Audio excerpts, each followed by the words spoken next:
तो भाइयों मीडियाटेक ने एक और प्रोसेसर को अनाउंस कर दिया जो कि है Dimensity 8450। हाँ, इसी के बारे में इस वीडियो में बात करेंगे कि भाई ये प्रोसेसर क्या है, कितना पावरफुल है और क्या 8400 से बेटर है और कितने और कौन से स्नैपड्रैगन के कौन से प्रोसेसर के लेवल तक जा सकता है। वैसे अभी इतना कुछ क्लियर नहीं इसके बारे में, लेकिन जितना हमें पता है उसकी बात कर लेते हैं। सबसे पहले डिस्प्ले सपोर्ट की बात करते हैं। WQHD प्लस रिजोल्यूशन वाले डिस्प्ले को 144 हर्ट्ज रिफ्रेश रेट तक सपोर्ट कर सकता है। 4 नैनोमीटर का है और इसमें तुम्हें 5G A3CC कैरियर एग्रीगेशन का सपोर्ट मिलता है। मतलब ये 3 फ्रीक्वेंसी बैंड्स को कंबाइन करके यूज कर सकता है, जिससे तुम्हें बेटर 5G स्पीड मिलेगी। लेकिन इसके बाद अगर हम इसके CPU GPU की बात करें तो यहाँ पर नंबर्स काफी इंप्रेसिव है। जैसे कि तुम्हें 8 कोर्स मिलेंगे Cortex A725 वाले। हाँ, अनफॉर्चुनेटली अपने को CPU क्लॉक स्पीड नहीं पता यहाँ पे, लेकिन जो इसमें GPU है वो है Mali G720 MC7 GPU या फिर MP7 GPU, जो कि नंबर वाइज तो भाई काफी बड़ा है। कितना पावरफुल होगा उसके बारे में अभी कुछ कह नहीं सकते। साथ में LPDDR5X रैम,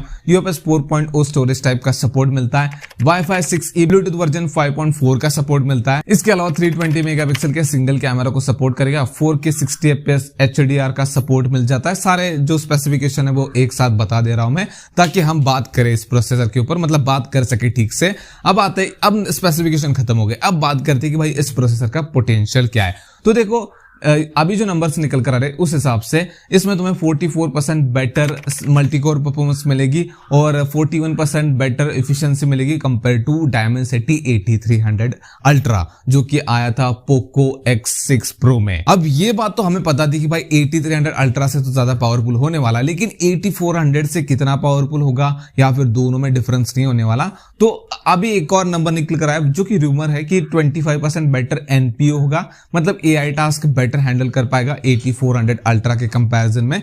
तो इसके बेसिस पे ये नहीं कह सकते कि कितना ज्यादा 25% वगैरह पावरफुल है, लेकिन एक चीज है जिसके बेसिस पे हम ये कह सकते हैं कि 8400 अल्ट्रा से पावरफुल होने वाला है, क्योंकि मीडियाटेक इसको कह रहा है कि भाई ये प्रीमियम स्मार्टफोन में आएगा। लाइक इसके साथ जो पहला स्मार्टफोन आएगा वो Oppo Reno 14 Pro होगा, जो कि Oppo का एक फ्लैगशिप फोन है। हाँ, आई नो कि Oppo, Vivo ऐसे ब्रांड है जो कि एक अपने फ्लैगशिप फोन में एक ऐसा प्रोसेसर देते हैं जो कि बाकी ब्रांड्स 30-40 हजार के फोन में देते हैं। तो उस हिसाब से देखा जाए तो एक 40 हजार के फोन में प्रोसेसर आ सकता है, लेकिन अभी इसके साथ 40 हजार के अराउंड कोई फोन आएगा, कब आएगा इसके बारे में कुछ पता नहीं है। और सबसे बड़ी बात, हमें ये भी नहीं पता कि इसके नंबर्स क्या होंगे, मतलब इसका एंड्रॉइड स्कोर कितना होगा, उसके अलावा सिंगल कोर मल्टीकोर स्कोर कितना होगा, GPU स्कोर कितना होगा, जिसके बेसिस पे हम कह पाते हैं कि भाई हाँ ये यहाँ पे स्टैंड करता है, वहां पे स्टैंड करता है। फिलहाल बस इतना पता है कि भाई इन्होंने अनाउंसमेंट कर दिया है और एक नया प्रोसेसर ऐड हो चुका है, जिसके साथ काफी सारे ब्रांड्स अपने फोन को लॉन्च करेंगे। अब Oppo वालों ने तो फ्लैगशिप खेलना स्टार्ट कर दिया है।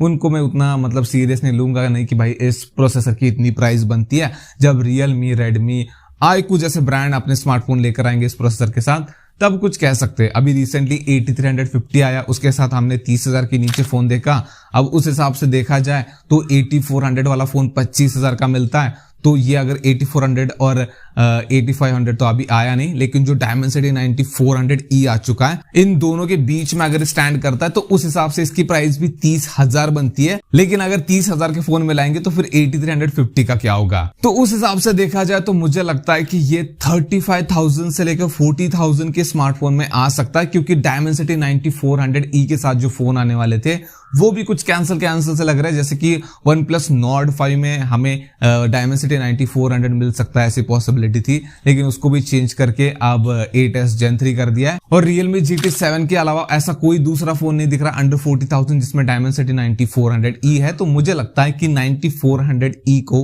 8350 रिप्लेस कर सकता है, जिसके साथ हमें 40,000 के अराउंड फोन देखने को मिल सकते हैं। एक और चीज मैंने नोटिस की, अगर तुम Dimensity 8400 अल्ट्रा और Dimensity 8450 के स्पेसिफिकेशन देखोगे तो बिल्कुल कॉपी पेस्ट वाले लगते हैं। सेम स्पेसिफिकेशन है, तो मुझे लगता है कि ये 8400 अल्ट्रा का इम्प्रोवाइज वर्जन हो सकता है। जैसे 9300 का इम्प्रोवाइज वर्जन 9300 प्लस था, जैसे 9400 का 9400 प्लस था, उसी तरह से ये 8400 का इम्प्रोवाइज वर्जन हो सकता है। लेकिन सबसे इंपॉर्टेंट है कि भाई कितने प्राइस रेंज में आएगा। वैसे तो बनती है 30 25,000। लेकिन देखते हैं हमें इसके साथ सस्ता वाला फोन कब देखने को मिल सकता है। मैं Oppo Reno 14 Pro की बात नहीं कर रहा। बाकी तुम अपने थॉट कमेंट में बता सकते हो इस प्रोसेसर को लेकर कि क्या कहां स्टैंड करता है तुम्हारे हिसाब से प्रोसेसर और कितना पावरफुल हो सकता है। क्या 8s Gen 4 को बीट कर सकता है? क्या ये 8s Gen 4 का राइवल मार्केट में उतारा है MediaTek वालों ने? बता देना और वीडियो को लाइक कर देना, चैनल को सब्सक्राइब कर देना। मिलते हैं नेक्स्ट वाले वीडियो में।